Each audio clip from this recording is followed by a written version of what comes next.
Hello Ray guys! Good day sa inyong lahat. Napaka-sunny today. Yung intro natin, nasa syudad ako guys agad.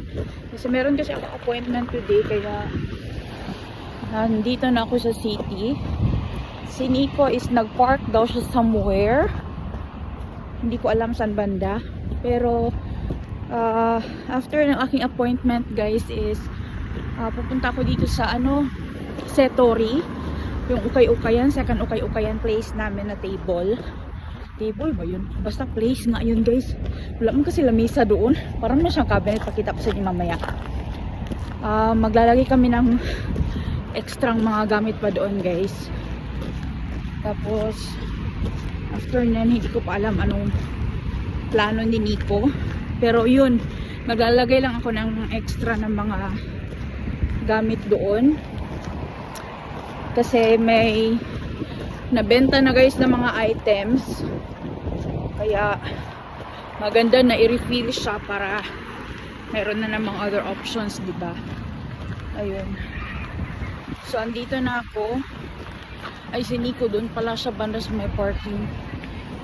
Pasok na lang ako sa Setori guys. Doon na lang siya hintayin kasi malamig. Tugnaw, hangin kaayo. Ito yung Setori guys, oh.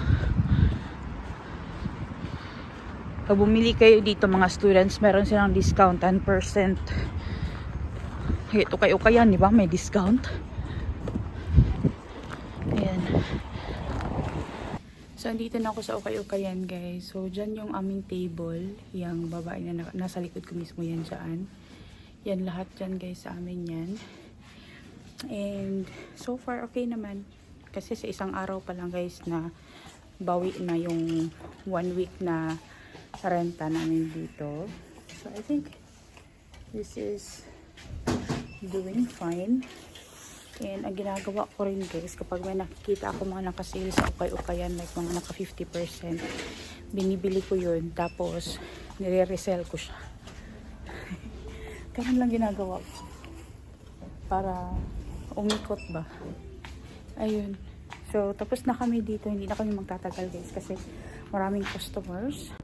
So guys, dito na ako sa labas ng Setori. So if ever you get the chance, yung mga taga-Lahati na pumunta sa ukay-ukayan, isa itong magandang ukay-ukayan place din para makabili ng mga branded clothes and yung mga magagandang item pa talaga.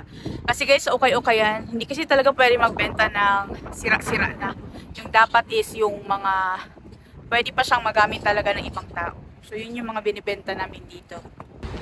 Maglalakad tayo dito guys. Sama ko na yung aking matangkad na asawa. Daddy! Sano, hey! Hello. Hello! Lalakad lang kami ni Nico dito guys. Wala naman masyadong makikita dito sa Lahati. Pero wala lang, lalakad lang tayo, di ba? So andito tayo sa syudad. Kasi mahaba-haba pa kasi yung parking ni Nico, kaya lalakad na lang namin. Di baling malamig, basta makapaglakad. Masok kami dito sa parang isang craft shop guys. Tingin-tingin lang kami dito ni Nico.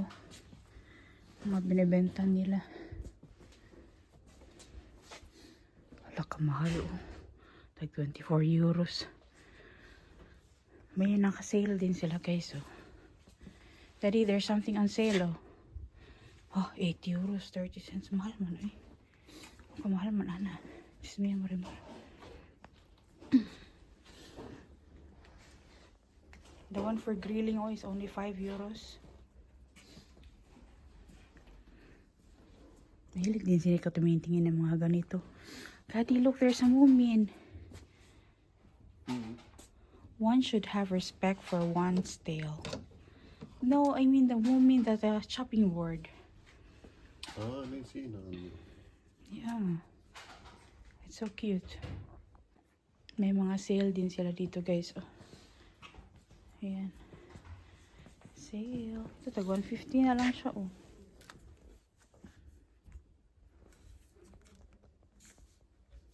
Daddy, oh, this is only 150.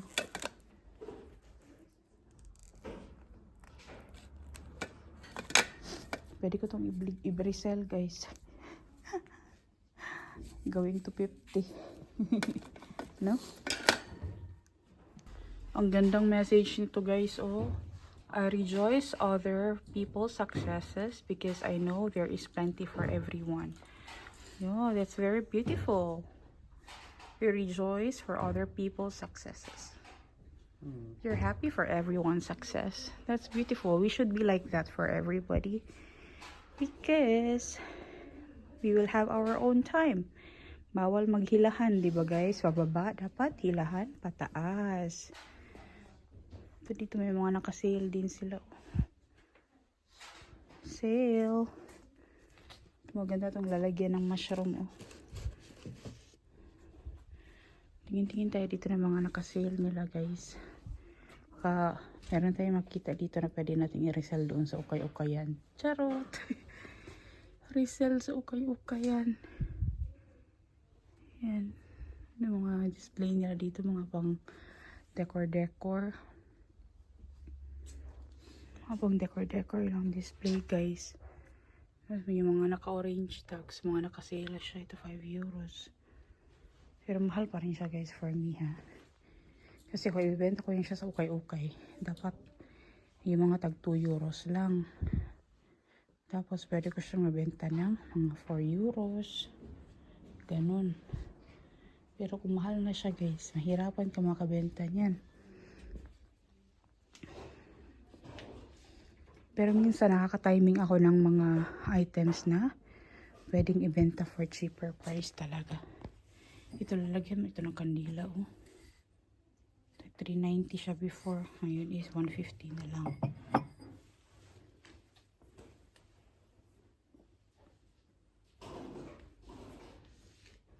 Dami dito guys yung mga kandila. Kasi mahilig ang mga tao dito sa kandila guys. Lalo na pag autumn time. Dami mga decoration na sobrang gaganda. Talagyan niya lahat ng mga kandila, lampshades. Mga pang-aesthetic guys. Pang-aesthetic. Ito na part ng store guys. Mas magaganda yung mga andito oh, kasi yung mga pang-aesthetic talaga ng mga pang-display ba. Ang ganda. May mga candles. Wala, may mushroom. There's a mushroom. Mga pang decor sa bahay. Yung ganitong mga color, mga pang autumn. Manito na color. Kaya siya naka-sale o naka-orange tags. Kasi pang autumn kasi ng mga colors guys.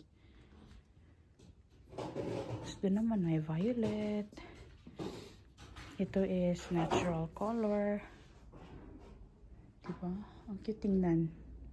Mag-decor ka ng bahay mo dito guys. Madali lang kasi marami kasing pwedeng mabili ng mga gamit-gamit.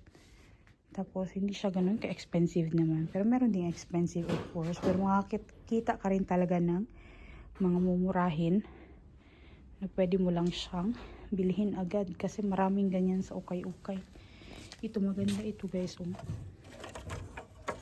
Tagpila kahanin no. Feeling na kumahal ni ba? Naka-sale siya guys actually. It's 1990. Pila man na before. Mahal maghihapon guys. Another mall guys. Ay, another mall. Hindi pala, another store.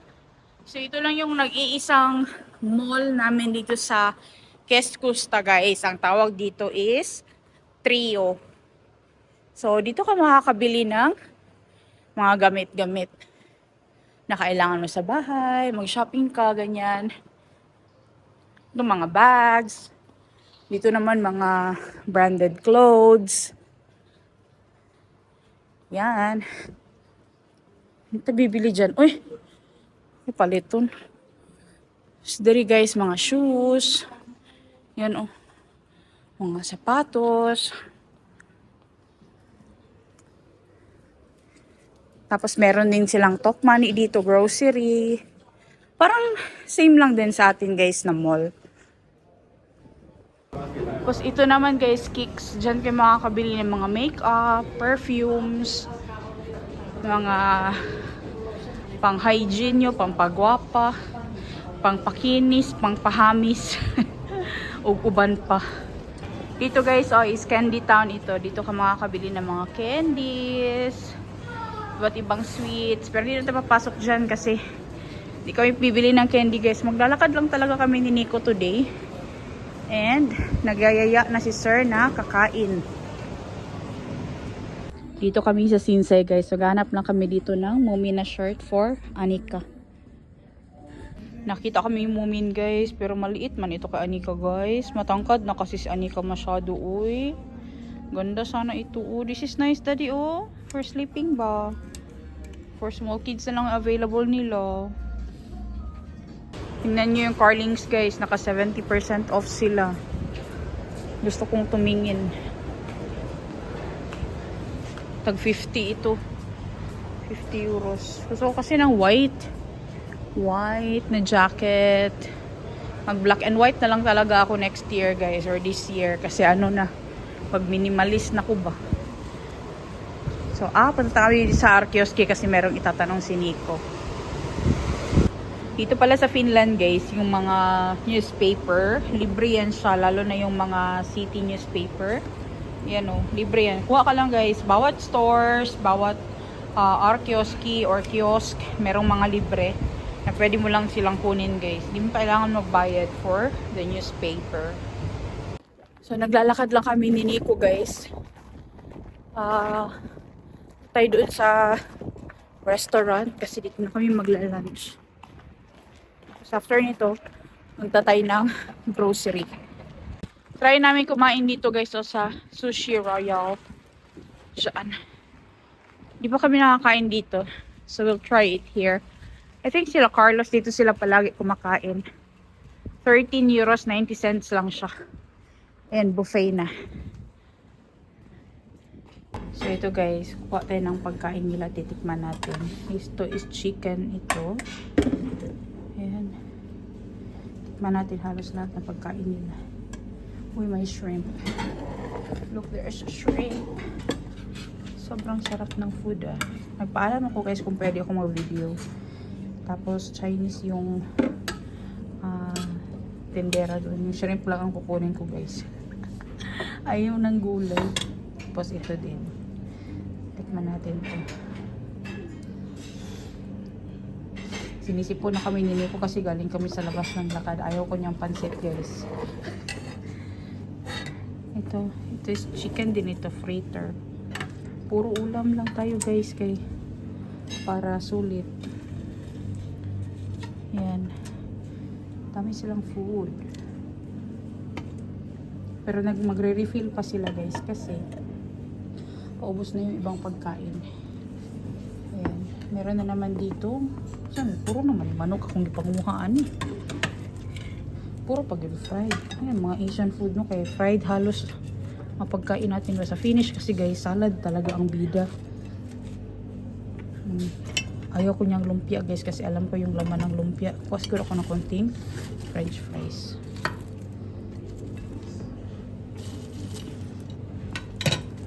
Meron silang fried gyoza oh.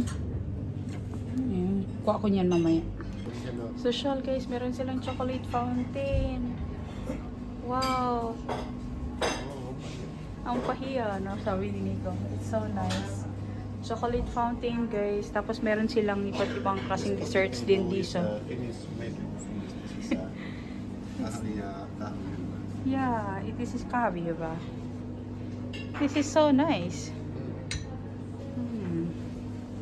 Ito guys, meron pa sila mga salads dito. Oh. Tapos meron din fruits. Pwede na rin yan yung magiging dessert mo. Ayan. Tapos meron sila mga sushi. Tikman natin yung food nila guys. Tumikim na ako actually. Hindi siya ganun kaalat, hindi siya bland. Masarap siya guys. Yung panlasa niya is pang finish na lasa. Harap siya.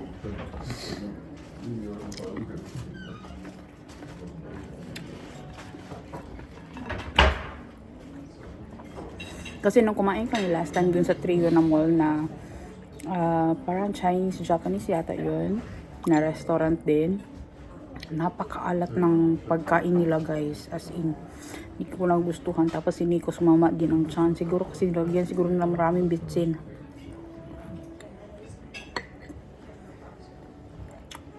Sumamaan siya ni Nico doon. Kaya naglakad kami. Dito kami napunta. Masarap yung food nila dito. This is Paran Pino. Then this is better. This is good. Than the one there in Trio. Last time you had a bad stomach after eating. Sarap yung food nila. Tapos ano lang siya guys. 13 euros 90 cents. So 14 euros. Not bad. Tapos marami na rin silang options for the desserts. Tapos may sushi pa, may salad pa. May warm food. Parang Chinese food ito. Masarap siya. Parang rasang Pilipino na rin yung pagkain.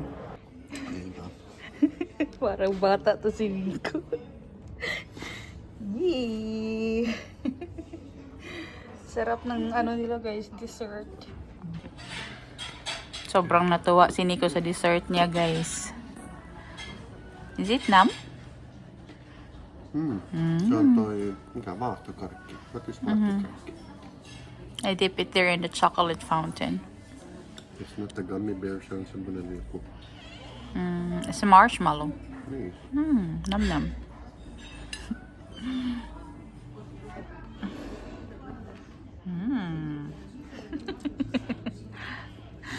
It's like a kid. Enjoying all sweets.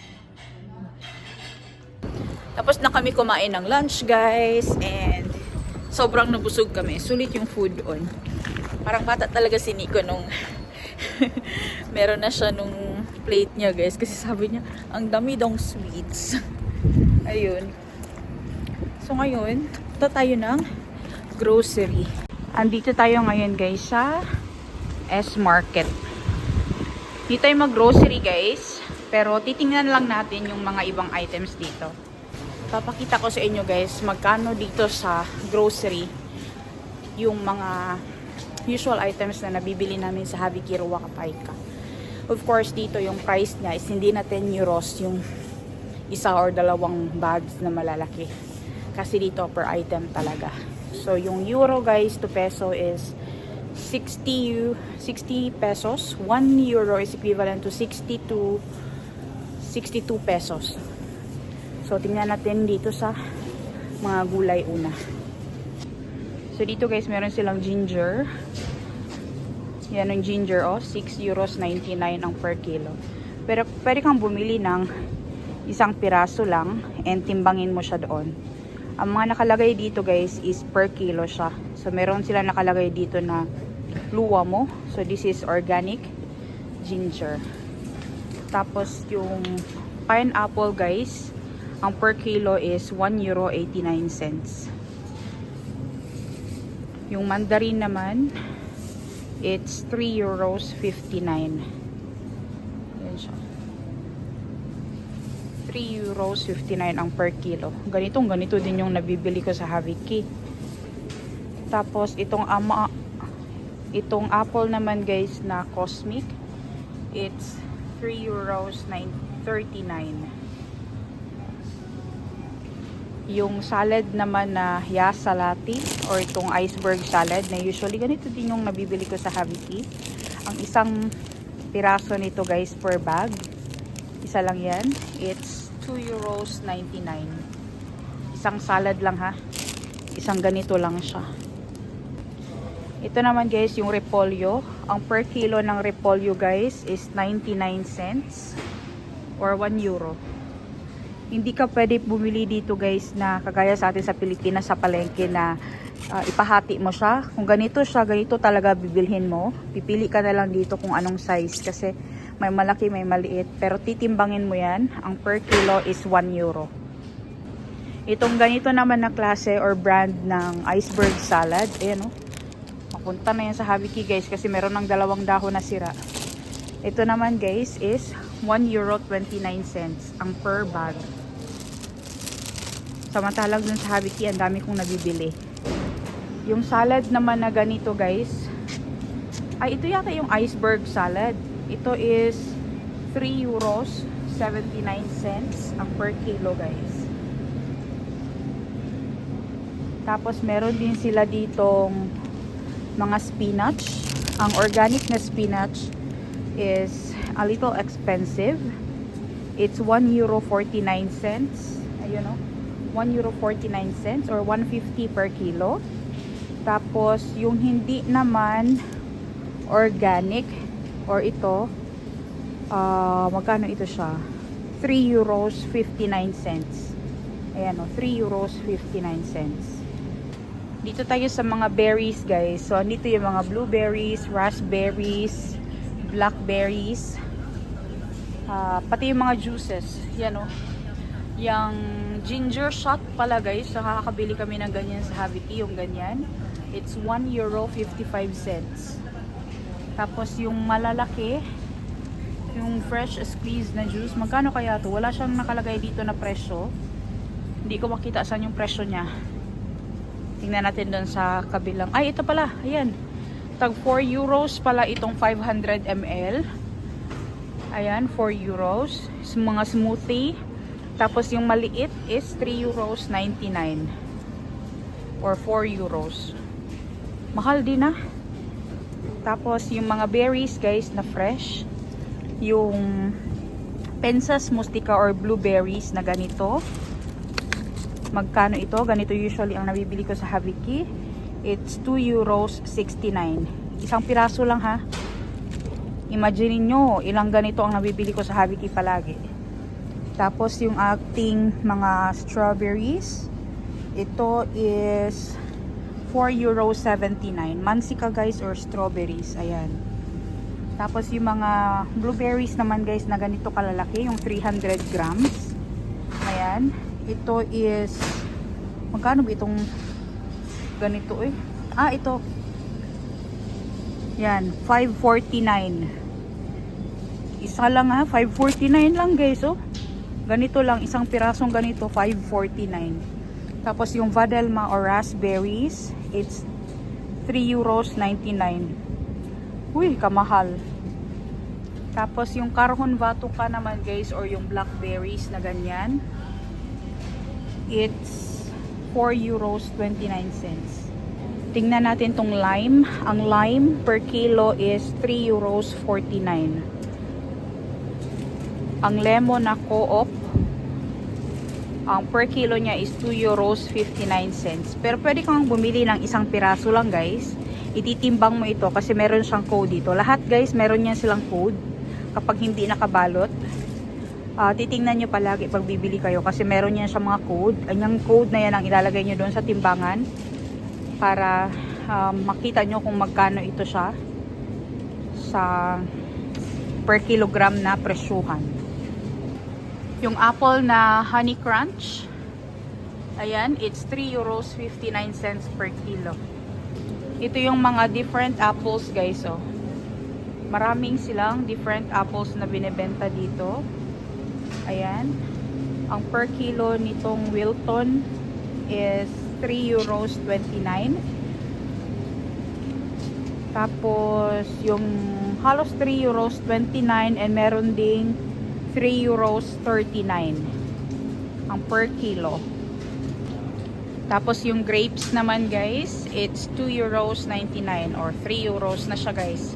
And, mas mahal ang red grapes and black grapes. Ito is 3 euros 19. Isang piraso lang ha. Isang ganito lang. Ito siya, guys, hindi mo na siya kailangan timbangin kasi tingnan nyo dito sa side, wala siyang code. Kasi per pack na talaga yan siya yung price niya. Dito tayo sa saging, guys. Ito mga saging. Yan. Ang saging, guys, na organic, it's 2 euros 29 cents. Ayan. Chiquita siya na organic. And itong mga ganitong apple, Omena Golden Delicious, 2 euros 59. Itong Chiquita Banani naman, guys, na usually talaga ito yung andoon sa Haviti. Ayan. Yan siya is 1 euro and 89 cents per kilo. Itong saging, guys, pwede kang bumili dito ng, kunwari, dito itong saging na to, 5 piraso to.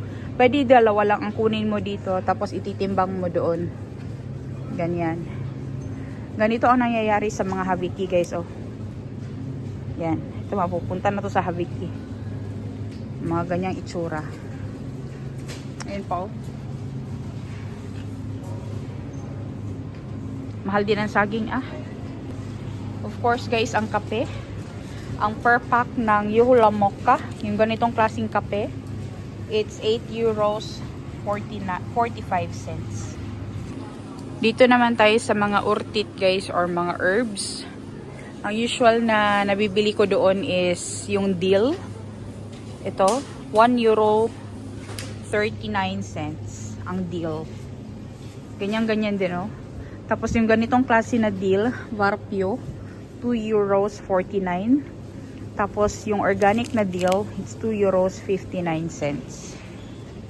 Tapos yung mga parsley, merong 1 euro 39, merong 2 euro 49. Tapos yung mga mint, meron bang mint dito? Di ako makakita ng mint. Parang walang mint guys. Yun, ang mint. Ayan. Ang mint guys is 2 euros. Isang piraso lang yan Tapos yung coriander, tag 2 euros din. So, yung mga herbs guys, nag-range talaga siya ng 2 euros, 3 euros. Ganon siya ka-expensive, di ba? Ganyan lang, dahon-dahon lang yan. Itong basil, basil, 2 euros din. Itong Kotimaista, yung galing dito sa Finland na Kotimaista na brand, 1 euro 59. So, it's basically between 160 to 3 euros ang per price ng mga basil na mga herbs or yung mga itong lahat ng herbs na to. Dito sa mga panakot guys. So yung Valkosipuli, yung ganito na nakabalot, it's 1 euro and 69 cents. Tapos yung mga hindi nakabalot guys, usually yung mga nakaseparate na ganito lang. Yung ikaw ang magkikilo nito, ang per kilo is 6 euro 99. So, ito yung code niya. Yan yung ilalagay mo sa timbangan para makuha mo yung price ng bibilhin mo na per kilo ng onion. Ay, garlic di ay. So, meron ding mga sibuyas of course. So, yung sibuyas na usual na bibili ko doon is tag 1 euro ang per 500 grams. And meron ding ganitong malalaki, 85 cents naman ito. Yung isa is 159, 1 kilo. Tapos yung ganitong ano lang siya guys, yung loose, hindi siya nakabalot. Ano siya, kano ba to? 1 euro 29 cents ang per kilo niya. Tapos yung ganito na nakapack, this is organic, it's 2 euros. Ayan Yung pulang sibuyas dito guys, and yung ganito, it's 1 euro 39 cents. Isang bag na to guys, 3 piraso. Tapos yung per kilo nitong red onion na ganito siya, 1 euro 69 cents. Meron ding mixed. Gusto mo ng mixed onions. Ang per kilo niya, per 1 bag, itong isang ganito, it's 2 euros. 120 pesos ang isa ka kilo sa sibuyas. Mahal. Sunod naman guys is yung mga tinapay. Yung mga ganito na tinapay guys, yung mga dark bread, makakabili ka niyan for 2 euros and 9. Yung mga Oululainen na ganito ng klase na dark na tinapay, yung 4 na slice lang siya. Pero mga dark bread, ito 89 cents.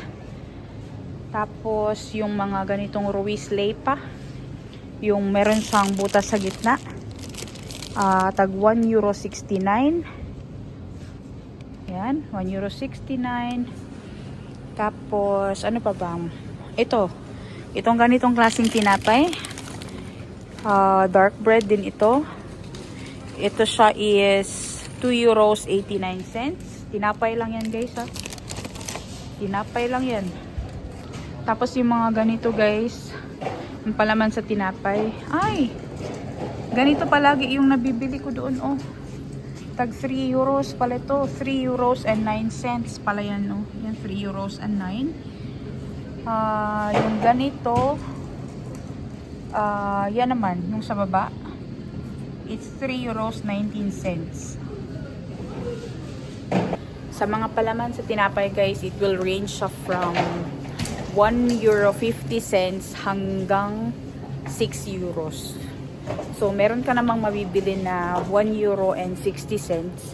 Pero konti lang yung laman niya. And hindi siya ganun kasarap na palaman sa tinapay. Ito naman guys, mga yogurt section ito dito. Ito naman is hindi siya ganun ka mamahal. Makakabili ka from 50 cents pataas. So, yung usual na nabibili namin na Actimel or yung mga yogurt drink, ganito siya guys. Ito yung sinasabi ko sa inyo na nakabalot siya. Ganito yung packaging niya. This is a pack of 2, 4, 6, 8. Pack of 8. So, kapag nasira yung karton niya guys, lahat yan mapupunta sa Haviki. So, yung isang ganyan is 5 euros and 19 cents. Ganun. Dito naman guys, yung mga dog's food, yung mga bird seeds. Yung bird seeds guys, 6 euros and 39 cents. Dog's food, wala sila masyado dito. Pero may mga cat's food. Yeah. So, the usual na binibili namin. Ay, ito pala. Ito pala yung mga dog's food and cat's food pala ito dito. Wala man ako nabiling cat's food pa doon yata guys. Hindi ko na maalala. Ayun, ang dog's food. Ito yung mga dog's food guys. Ayan. Last time nakabili ako ng ganito for Timo doon. 10 euros 39. Tapos, yung ganito, yung color blue. Isn't it we got like this from Haviki? This is 50 euros. Yung malaking bag. But I think the one that I got was a little bit smaller. Pag 50 euros, mandaning tibagha ka guys. Ito ang presyo. Kamahal. Ito pa guys, nakita ni Nico. Naalala niyo to yung ganito? Binenta ko to sa Haviki. Sa Okay-Ukayan. Pero nakuha ko siya sa Haviki. Ang per piece nito is how tamali ako is this is no 2 euro 95 cents. Ortex. Ganito guys. Kung naalala nyo, 2 euro 95 cents ang per piece. Uy, mahal man di ay. Ito naman dito guys is yung mga cooked food and yung mga salad guys during lunch. Yung ganito pala, daddy, the one that we usually get from Haviki is like this. It's expensive man day this one guys. Uy. Yan tag 5 euro 75 cents man di ay. Sus, kamahal. Ano yung mga andito? Ito yung mga cooked food. These are cooked food. Dito naman tayo sa mga coffee sections guys. Yung Yuhola Mocha, yung ganito, 85 euros and 45 cents. Yung usual na kape na nabibili ko doon. Yung ganito. Nakabili ako ng ganito sa Haviki last time. How much is this? Rainbow. How much is rainbow, daddy? Rainbow, the price of rainbow. Ang daming kape guys. Hindi ko makita saan ang price. Ito. 5 euros 95. Kasi ito yung pinakamurang kape. Pero hindi siya ganun kasarap at kape pa rin. Pero yung ganito, Kulta Katrina na kape. This is 8 euros 25. Isang ganito Isang pack ng kape. Kape pa lang, winner ka na. Sabi lang talaga ginhawa atong bulsa og mag-grocery. Pero guys, kami ni Nico, never kami bumili ng kape sa grocery talaga. Never. Kasi lahat yun nanggaling sa Haviki. Dito naman tayo guys sa mga tinapay nila. Ito yung usual na nabibili ko doon sa Haviki. 155 ang isa. Tapos yung mga croissants guys is 65 cents ang isang piraso. How many? Ito naman is yung mga cooked food dito Ayan. So lahat yan mamaya guys. Haviki na yan. Kasi hindi yan patatagalin hanggang bukas. Nasa warm area siya. Finally guys, andito na rin si Anika kasi sinundo na namin siya after dun sa grocery. And sabi ni Nico, since andito na lang andito na kami sa city or dito sa syudad, diretso na lang din kami mag-Haviki today. Pero sa susunod na video na ninyo, panonoorin yun. And i-haul na naman natin yung mga mapapamili natin sa Haviki Ruacapaica for worth 10 euros. Kita nyo naman guys, gano'ng kamahal yung mga bilihin sa grocery. And wala kaming binili doon ni Nico, maliban na lang sa drinks para kay Anika. And itong isang maliit na pie, pizza snack, salami. Ito lang pala binili namin, €1.45. So it's yours. May binili pa rin kami. Pero yung, where's that drink? Bottle. Oxatos. Ano sa hanala? And ito guys, ito lang ang binili namin doon. Here, Anika. Ayan. So, diretso na lang kami mag-Haviki. And abangan nyo bukas kung ano yung mabibili namin today. Ingat kayo guys. And salamat sa patuloy na pagsuporta sa aming channel, The Lindemans po. And yung channel ni Nico, which is Lindeman Outdoors. Ingat po kayo palagi and we'll see you again next time. Hey, hey! Anika, halawat ko sana. Hey pa! Hey pa! Katsatasa! Hey pa! Hey pa! Ingat kayo guys!